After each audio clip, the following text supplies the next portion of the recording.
E-PG पाठशाला हिंदी में आपका स्वागत है। मैं गजेंद्र पाठक, हिंदी विभाग हैदराबाद विश्वविद्यालय आपके बीच उपस्थित हूँ। आज हम साहित्य का इतिहास दर्शन के अंतर्गत विधेयवादी इतिहास दृष्टि पर बात करेंगे। इस पाठ के अध्ययन के उपरांत आप विधेयवाद की अवधारणा को समझ सकेंगे, तेन के विधेयवादी दर्शन से परिचित हो सकेंगे और इसके साथ ही साहित्य के इतिहास लेखन की विधेयवादी दृष्टि से भी परिचित हो सकेंगे।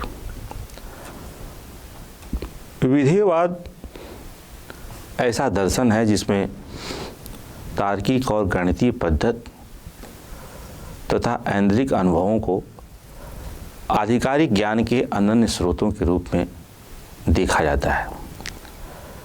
यह दर्शन और कविता के बीच आधुनिक बहस की एक परिणति भी है। इतिहास दर्शन के अंतर्गत विधेयवाद के प्रवर्तन का श्रेय अगस्त्य कामते को है। इससे पूर्व इतिहास दर्शन और विज्ञान को बिल्कुल अलग अलग अनुशासन के रूप में देखा जाता था। विधेयवाद के अंतर्गत अगस्त्य कामते ने यह प्रतिपादित करने का प्रयास किया था कि हर प्रामाणिक ज्ञान वास्तविक प्रमाण पर आधारित होता है और प्रत्येक प्रामाणिक ज्ञान में यह दावा अंतर्भूत होता है कि अंतिम रूप से स्वीकृत ज्ञान विज्ञान ही होता है। यूरोप में 17वीं 18वीं सदी में सांस्कृतिक प्रबोधन आंदोलन के बुद्धिजीवियों ने परंपरा की जगह तर्क और व्यक्तिवाद पर सर्वाधिक जोर दिया। बुद्धिजीवियों का लक्ष्य परंपरागत विश्वास को तर्क के आधार पर चुनौती देकर समाज का पुनर्निर्माण करना था। इसलिए विज्ञान और वैज्ञानिक प्रवृत्ति पर इनका ज़्यादा जोर था। अगस्त्य कामते ने विधेयवाद की व्याख्या सर्वप्रथम सन 1830 से 1842 के बीच प्रकाशित अपनी पुस्तक the course in positive philosophy में श्रृंखलागत रूप में प्रस्तुत किया था। बाद में a general view of positivism पुस्तक में कामते के विचारों का विस्तार देखने को मिलता है। यह पुस्तक सर्वप्रथम फ्रेंच में सन 1848 में प्रकाशित हुई। बाद में सन 1865 में इसका अंग्रेजी अनुवाद प्रकाशित हुआ। इन किताबों में विधेयवादी प्रवृत्ति का विकास दिखाई देता है। सामाजिक इतिहास के अध्ययन के लिए विधेयवाद की आवश्यकता पर जहां अगस्त्य कामते ने विचार किया, वहीं साहित्य के इतिहास दर्शन में विधेयवाद का प्रादुर्भाव हिप्पोलित एडोल्फ तेन के प्रभाव से हुआ। विधेयवाद पर विचार करते हुए हमें कामते और तेन दोनों के विचारों को देखना होगा। तेन फ्रांसीसी साहित्य के एक प्रमुख आलोचक और इतिहासकार थे। फ्रांसीसी यथार्थवाद पर तेन का बहुत ज़्यादा प्रभाव था।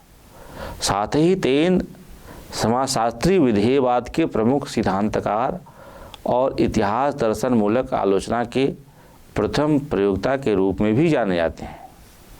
साहित्य का इतिहास दर्शन तेन के साथ ही शुरू हुआ माना जाता है। तेन का विशेष महत्व कला एवं साहित्य के अध्ययन तथा विश्लेषण के लिए उनके द्वारा बताई गई पद्धति के कारण है। तेन ने इस संदर्भ में 3 चीज़ों को सर्वाधिक महत्वपूर्ण माना था। पहली प्रजाति, दूसरा वातावरण और तीसरा क्षण। उन्होंने अंग्रेजी साहित्य के इतिहास में प्रतिपादित किया कि किसी भी साहित्य के इतिहास को समझने की धारणा उससे संबंधित जातीय परंपराओं, राष्ट्रीय और सामाजिक वातावरण एवं सामाजिक परिस्थितियों से अनुशासित होती है। तेन के इस सिद्धांत का गहरा असर उनके समकालीन पाश्चात्य साहित्य पर भी दिखाई देता है। एमिल जोला, मोपासां की रचनाओं पर तेन के विचारों का प्रभाव सहज ही देखा जा सकता है। तेन का विधेयवादी दर्शन प्रजाति, क्षण और वातावरण के आधार पर साहित्य का वैज्ञानिक विधि से विश्लेषण करने वाला विवेचन है, एक पद्धति है। यहाँ पर यह विचार करना आवश्यक है कि विधेयवादी दर्शन के अंतर्गत जाति, वातावरण एवं क्षण का तात्पर्य क्या है। तेन के इन 3 शब्दों या पदों के सूत्रीकरण के पीछे असल संदर्भ क्या थे। विधेयवादी दर्शन के अंतर्गत तेन ने यह माना कि कोई भी साहित्य उसके रचनाकार के वातावरण से ही जन्म लेता है, इसलिए उस वातावरण का विश्लेषण हमें उस रचे गए साहित्य को समझने में सर्वाधिक प्रभावी सिद्ध हो सकता है। तेन ने विधेयवादी दर्शन के अंतर्गत प्रजाति शब्द का प्रयोग किसी धार्मिक या क्षेत्रीय समुदाय के विशिष्ट अर्थ में नहीं किया है। तेन ने प्रजाति शब्द का प्रयोग उस सामूहिक सांस्कृतिक स्वभाव के रूप में किया है जिससे प्रत्येक व्यक्ति अचेतन रूप से संचालित होता है। ऐसे में वह क्या है जो इस सामूहिकता से किसी व्यक्ति को अलग करता है। तेन के अनुसार वह क्षण होता है, एक विशेष परिस्थिति होती है जो किसी व्यक्ति के स्वभाव को बनाती है या फिर बिगाड़ती है। तेन के इस क्षण को परिभाषित करते हुए जॉनिस मुलर ने अपने प्रसिद्ध लेख is art the product of its age में लिखा है कि व्यक्ति का संचित अनुभव ही क्षण है। तेन की क्षण संबंधी अवधारणा युगबोध से ज़्यादा मेल खाती है। तेन ने प्रजाति की धारणा को बहुत महत्व दिया। वे प्रजाति के अंतर्गत व्यक्ति की सहज तथा वंशानुगत विशेषताओं, मानसिक बनावट और शारीरिक संरचना आदि की चर्चा करते हैं।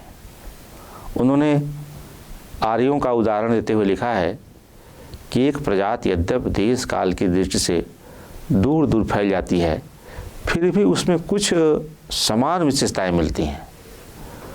फाउंटेन पर लिखे अपने निबंध में उन्होंने लिखा है कि किसी प्रजाति की चरित्रगत विशेषताएं जलवायु, मिट्टी और इतिहास की महान घटनाओं की उपज होती हैं। चरित्र की बुनियादी विशेषताएं प्रजाति की विशिष्ट चेतना और सौंदर्यानुभूति में प्रकट होती हैं। प्रजाति चरित्र के अनुसार ही सौंदर्य के आदर्शों का विकास होता है। 17वीं शताब्दी के फ्रांस में फाउंटेन, पुनर्जागरण काल में इंग्लैंड में शेक्सपियर और हमारे समय के जर्मनी में गेटे इसी प्रक्रिया की देन है। एक शक्ति के विकास के अतिरिक्त प्रतिभा और क्या है, और वह शक्ति अपने देश में ही सहजता और पूर्णता से विकसित होती है। वहाँ प्रतिभा शिक्षा से बढ़ती है, इतिहास के दृष्टांतों से शक्ति अर्जित करती है, जाति चरित्र सुदृढ़ बनाती है और जनता से उसे कभी कभी चुनौती भी मिलती है। तेन ने प्रजाति की धारणा की व्याख्या में अपने समकालीन वैज्ञानिक डार्विन के चिंतन से भी मदद ली है। वे प्रजाति की चेतना और चरित्र की विशेषताओं से ही उसके इतिहास, कला, दर्शन आदि का कारक मानते हैं। तेन की दूसरी महत्वपूर्ण धारणा है वातावरण या परिवेश की अवधारणा। वातावरण से तेन का आशय मुख्यतः प्राकृतिक परिवेश है, लेकिन उसके अंतर्गत वे सामयिक परिवेश को भी शामिल करते हैं। उन्होंने लिखा है कि दुनिया में मनुष्य अकेला नहीं होता, उसके चारों ओर प्रकृति भी होती है, समाज भी होता है। उसकी आदिम प्रवृत्तियां तथा प्रजातिगत विशेषताएं भौतिक सामाजिक परिस्थितियों, घटनाओं आदि से प्रभावित होती हैं, कभी पुष्ट होती हैं, कभी बदलती हैं। उन्होंने मानव स्वभाव और प्राकृतिक परिवेश के बीच कार्य कारण संबंध बिठाने की कोशिश की और उसके आधार पर साहित्य की विशेषताओं की व्याख्या की है। तेन का मानना है कि यूनान और रोम के विशिष्ट प्राकृतिक परिवेश से वहाँ के निवासियों का स्वभाव बना है और उसी स्वभाव की अभिव्यक्ति उनकी संस्कृति, कला और साहित्य में हुई है। ऐसे प्रसंगों में वे कार्य कारण संबंध स्थापित करने के लिए बार बार प्राणी विज्ञान और जीव विज्ञान की भी मदद लेते हैं। उन्होंने लिखा है कि मनुष्य समाज की स्थिति भी लगभग वनस्पतियों के समान होती है। एक ही मिट्टी, पानी और तापमान से विभिन्न प्रकार के पेड़ पौधे पैदा होते हैं। उनके विकास में एक क्रम, एक व्यवस्था होती है, पूर्वापर संबंध भी होता है।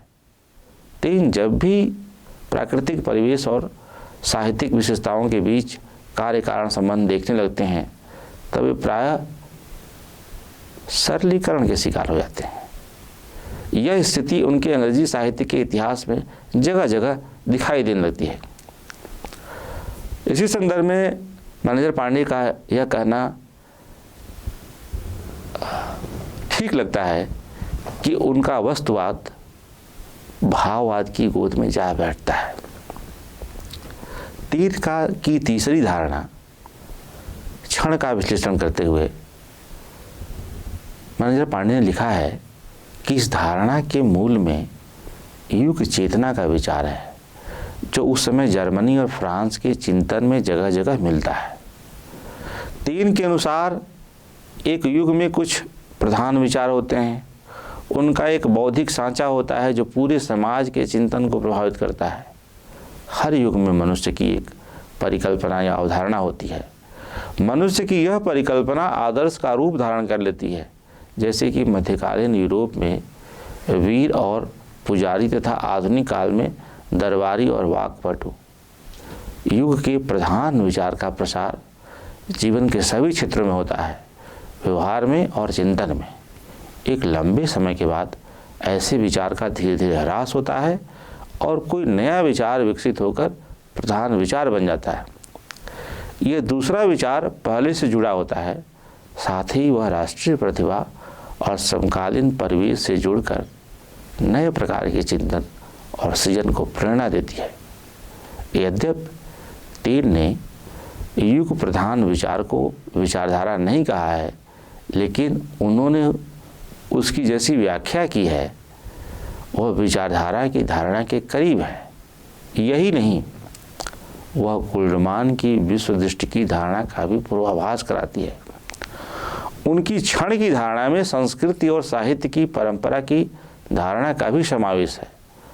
उसमें परंपरा तथा समकालीनता, राष्ट्रीय प्रतिभा तथा समकालीन सामाजिक संदर्भों के बीच के संबंध से संस्कृति, कला तथा साहित्य के विकास की प्रक्रिया की ओर संकेत भी। टेन के विधिवादी दर्शन का फ्रांस के बौद्धिक संस्कृति और साहित्य पर व्यापक प्रभाव था। टेन का फ्रांस के महान लेखक एमिल जोला के साथ भी विशेष संबंध था। एमिल जोला के यथार्थवादी उपन्यासों पर टेन के प्रभाव को एकमत से स्वीकार किया जाता है। टेन का प्रभाव विभिन्न देशों के राष्ट्रीय साहित्यिक आंदोलनों पर पड़ा। टेन के सिद्धांतों को आधार बनाकर यह साबित करने की कोशिश की गई कि प्रत्येक देश की अपनी पृथक साहित्यिक विशेषताएं होती हैं और इसी कारण साहित्य के इतिहास में उन देशों के साहित्य का अपना विशेष महत्व और स्थान होता है। बाद में उत्तर आधुनिक चिंतकों ने भी टेन की जाति, वातावरण, क्षण संबंधी अवधारणा का किंचित बदले हुए अर्थों में साहित्य और सामाजिक इतिहास के संबंध को विश्लेषित करने के क्रम में प्रयोग किया। जैसे आलोचक जॉन चैपल ने अपनी अवधारणा समन्वित इतिहास को स्पष्ट करने के लिए टेन की अवधारणा का प्रयोग किया था। आप सब जानते हैं कि महान दार्शनिक नीत्शे के साथ भी टेन का पत्र व्यवहार था। उन्होंने अपनी प्रसिद्ध पुस्तक बियॉन्ड गुड एंड एविल में टेन को द ग्रेटेस्ट लिविंग हिस्टोरियन की संज्ञा दी। ऑस्ट्रिया के प्रसिद्ध उपन्यासकार और नाटककार स्टीफन ज्वेइग ने टेन पर अपना मशहूर शोध प्रस्तुत किया, द फिलॉसफी ऑफ हिप्पोलिट टेन नाम से। अब हम विधिवादी दृष्टि की दिशाओं पर बात करेंगे। विधिवाद के आलोचकों का मानना था कि जाति, वातावरण और क्षण की अवधारणा कलाकार की व्यक्तिगत विशेषता का अध्ययन करने में अपर्याप्त है, जबकि कलाकार की व्यक्तिगत निष्ठा और विशेषता स्वच्छंदतावाद की प्रमुख विशेषता थी। 3 का विधेयवादी दर्शन, जिसमें सामाजिक पहलू पर ज़्यादा बल है, वह इसी स्वच्छंदतावाद के विरोध में आया हुआ दर्शन है।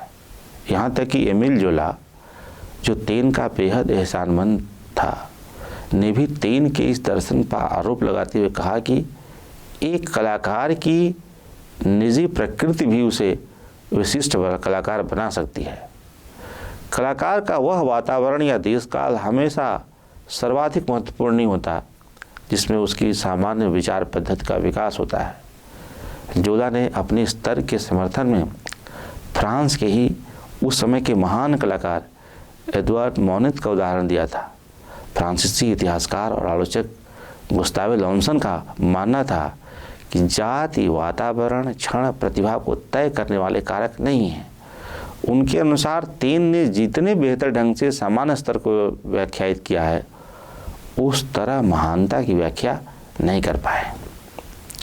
एक दूसरी तरह की आलोचना भी 3 की विधेयवादी दर्शन की हुई है। इस आलोचना की मूल चिंता 3 की तीनों अवधारणाओं में मौजूद संभावित फिसलन और वैज्ञानिक आधार पर केंद्रित थी। ऑस्ट्रिया के शैली वैज्ञानिक लियो स्पाइजर ने जाति, वातावरण और क्षण के आपसी अवधारणात्मक संबंध पर ही सवाल उठाया था। उनका मानना था कि इन तीनों अवधारणा के बीच का कोई आपसी संबंध ही स्पष्ट नहीं है।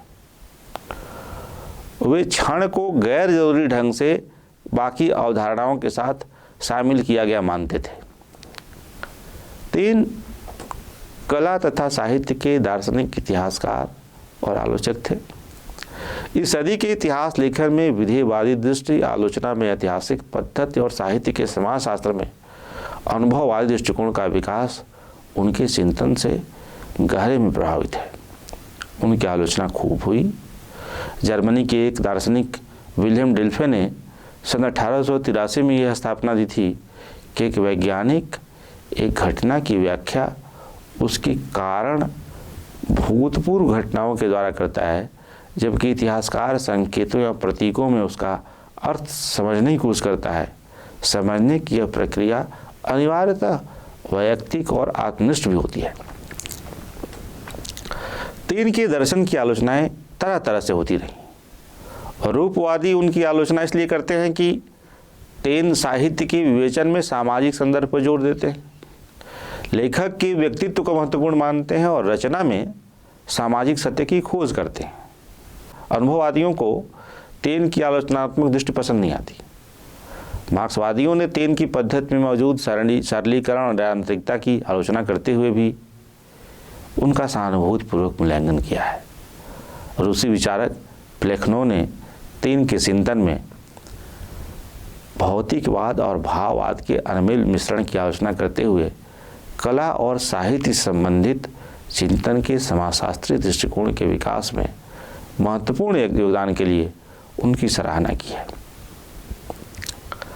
अगस्त काम्ते ने जिस चिंतन धारा का आरंभ किया था, 3 में उसका विकास दिखाई पड़ता है। अध्ययन की जिस चिंतन धारा का सूत्रपात काम्ते ने सामाजिक इतिहास के अध्ययन लेखन के लिए किया था, 3 ने उसे साहित्य इतिहास दर्शन तक लेकर आने का काम किया। 3 विज्ञान के साथ साथ सामाजिक विज्ञान को भी इतिहास दर्शन से जोड़ते हैं। 3 का दृष्टिकोण ऐतिहासिक था, पद्धति वैज्ञानिक थी और उनके चिंतन के केंद्र में उनका अपने समय का समाज था। विधेयवादी इतिहास दृष्टि ने दुनिया भर के साहित्य इतिहास लेखन को प्रभावित किया है। 3 ने प्रजाति, परिवेश और युग को साहित्य के विकास का कारक माना था, लेकिन जब वे कार्य कारण संबंध की खोज करने लगते हैं तब कभी प्रकृति विज्ञान की प्रणाली में फंस जाते हैं और कभी सरलीकरण के शिकार हो जाते हैं। असल में विधेयवादी प्रणाली में असंबद्ध तथ्य एकत्र किए जाते हैं। उसमें अंतर्व्याप्त मान्यता यह रहती है कि साहित्य की व्याख्या भौतिक विज्ञानों की प्रणालियों से कार्य कारण मीमांसा के द्वारा और बहिर्भूत निर्धारक शक्तियों को ध्यान में रखते हुए की जाती है। विधिवाद का एक महत्वपूर्ण उद्देश्य वस्तुनिष्ठता, निर्वैयक्तिकता और निश्चयात्मकता जैसे सामान्य वैज्ञानिक आदर्शों के अनुकरण का प्रयास भी है। इसके साथ ही कार्य कारण संबंध और उद्गम के अध्ययन के द्वारा भौतिक विज्ञान की प्रणालियों के अनुकरण की चेष्टा भी थी, जो किसी भी पारस्परिक संबंध के निर्देश को युक्तिसंगत ठहराती थी, बशर्ते कि वह तिथिक्रम पर आधारित हो। अधिक संकीर्णता से विपरीत होने पर वैज्ञानिक कार्य कारण पद्धति आर्थिक, सामाजिक और राजनीतिक परिस्थितियों के कारण निर्धारित कर किसी साहित्यिक विशेषता की व्याख्या करते थे। कुछ विद्वानों ने साहित्यिक अध्ययन में विज्ञान की परिमाण मूलक प्रणालियों को भी समाविष्ट करने की कोशिश की थी। वे आंकड़ों और तालिकाओं की सहायता से साहित्यिक अध्ययन को शास्त्रीय बनाना चाहते थे। विद्वानों का एक ऐसा भी दल था जिसने साहित्य के विकास के सूत्रों के निर्धारण के लिए बड़े पैमाने पर प्राणी शास्त्रीय सिद्धांतों को व्यवहार किया था। इस प्रकार साहित्य के अध्येता वैज्ञानिक बन गए थे। क्योंकि उन्हें इस एक अनिर्धारणीय पदार्थ का अध्ययन करना था, इसलिए वे निकृष्ट और अयोग्य वैज्ञानिक सिद्ध हुए। वे अपने विषय और प्रणालियों के बारे में सशंक बने रहते थे। 19वीं शताब्दी में विधेयवाद का साहित्य इतिहास लेखन के लिए एक प्रणाली के रूप में यूरोप में बहुत प्रचार था। माना जाता है कि हिंदी में इतिहास लेखन के लिए इस प्रणाली के उपयोग का प्रथम प्रयास जॉर्ज ग्रियर्सन ने किया था। साहित्य के इतिहास को प्रवृत्तियों के आधार पर युगों में बांट कर देखना, युगीन परिवेश के प्रभाव एवं साहित्य के सामाजिकता की खोज ग्रियर्सन को हिंदी में विधेयवाद का प्रवर्तक इतिहासकार बनाता है। इसी कारण तुलसी का काव्य कौशल उन्हें बेहद प्रभावित करता है। ग्रियर्सन कवियों के व्यक्तित्व तथा कृतित्व का वर्णन तत्कालीन परिवेश के आधार पर करते हैं और इसी आधार पर उनकी साहित्यिकता का निर्धारण भी करते हैं। वे स्पष्ट रूप से कार्य कारण के संबंध निर्धारण को इतिहास लेखन के लिए आवश्यक मानते हैं। इसी कारण उन्हें क्राइस्ट के भारतीय अवतार जान पड़ते हैं और भक्ति आंदोलन की प्रेरणा के रूप में उन्हें ईसाइयत का प्रभाव दिखाई पड़ता है। ग्रियर्सन के बाद हिंदी साहित्य के इतिहास लेखन पर विधेयवाद का प्रभाव जिस इतिहासकार पर सर्वाधिक दिखाई पड़ता है वे हैं आचार्य रामचंद्र शुक्ल। आचार्य रामचंद्र शुक्ल ने व्यापक रूप से अपने इतिहास लेखन के लिए विधेयवादी प्रणाली का प्रयोग किया है। विधेयवादी प्रणाली का इतिहासकार एक और साहित्य संबंधी आंकड़े एकत्र करता है, फिर वह तत्कालीन सामाजिक जीवन का अध्ययन करता है और अंततः सामाजिक जीवन और साहित्य में कार्य कारण संबंध स्थापना का प्रयास करता है। आचार्य शुक्ल ने अपने इतिहास में यही पद्धति अपनाई है और साहित्य को तत्कालीन जीवन की छाया के रूप में देखने दिखाने का आयोजन किया है। इस तरह ऊपरी धरातल पर सामाजिक जीवन और साहित्य का संबंध स्थापित हो जाता है। उदाहरण के तौर पर हम आचार्य रामचंद्र शुक्ल द्वारा दिए गए साहित्य के इतिहास की परिभाषा पर गौर कर सकते हैं। शुक्ल जी हिंदी साहित्य के इतिहास पे लिखते हैं कि जबकि प्रत्येक देश का साहित्य वहाँ की जनता की चित्तवृत्ति का संचित प्रतिबिंब होता है, तब यह निश्चित है कि जनता की चित्तवृत्ति के साथ साथ साहित्य के स्वरूप में भी परिवर्तन होता चलता है। आदि से अंत तक इन्हीं चित्तवृत्तियों की परंपरा को परखते हुए साहित्य परंपरा के साथ उनका सामंजस्य दिखाना ही साहित्य का इतिहास कहलाता है। वातावरण और क्षण की अवधारणा का स्पष्ट प्रभाव शुक्ल जी की इस परिभाषा में दिखाई पड़ता है। प्रजाति के रूप में जनता स्पष्ट रूप में मौजूद है। टेन ने भी प्रजाति शब्द का इस्तेमाल सामूहिक सांस्कृतिक स्वभाव के रूप में ही किया है। शुक्ल जी जिस प्रतिबिंबन की बात करते हैं, टेन के विधेयवाद में वही क्षण है। टेन के यहाँ क्षण व्यक्ति एवं समुदाय का संचित अनुभव ही है। इसी कारण कई विद्वानों ने तेन के इस क्षण को युगबोध कहना ज़्यादा उचित समझा है। वातावरण या परिवेश के बदलने से साहित्य के स्वरूप के बदलने का स्वीकार शुक्ल जी की इस महत्वपूर्ण परिभाषा में दिखाई पड़ता है। विधेयवाद का सामाजिकता पर विशेष जोर था। पहले भी चर्चा की गई है कि तेन का विधेयवादी इतिहास दर्शन स्वच्छंदतावाद के विरोध में आया था। विधेयवाद में यथार्थपरक अभिव्यक्ति पर ज़्यादा ध्यान दिया जाता है। यह भी एक कारण था कि शुक्ल जी छायावाद को सहज रूप से स्वीकार क्यों नहीं कर पाए। हिंदी साहित्य के इतिहास में आविर्भूत छायावाद पर पश्चिम के स्वच्छंदतावाद का प्रभाव स्पष्ट था। आचार्य शुक्ल मानते थे कि उसकी जो आत्मा है छायावाद की वह स्वच्छंदतावादी कवियों से आई है और उसका जो रूप है उसका बाहरी जो ढांचा है वो फ्रांस के प्रतीकवादियों से आई है। हिंदी साहित्य के इतिहास में व्यक्तिवादिता, प्रकृति चित्रण और कल्पना का प्रयोग इस युग की विशेषता थी। विधेयवादी चिंतन इन सब चीज़ों को स्वीकार नहीं कर पाता। विधेयवाद रूप पक्ष से ज़्यादा वस्तु पक्ष को महत्वपूर्ण मानता है। इसका विभाव शुक्ल जी को छायावाद के अस्वीकार का एक कारण दे देता है।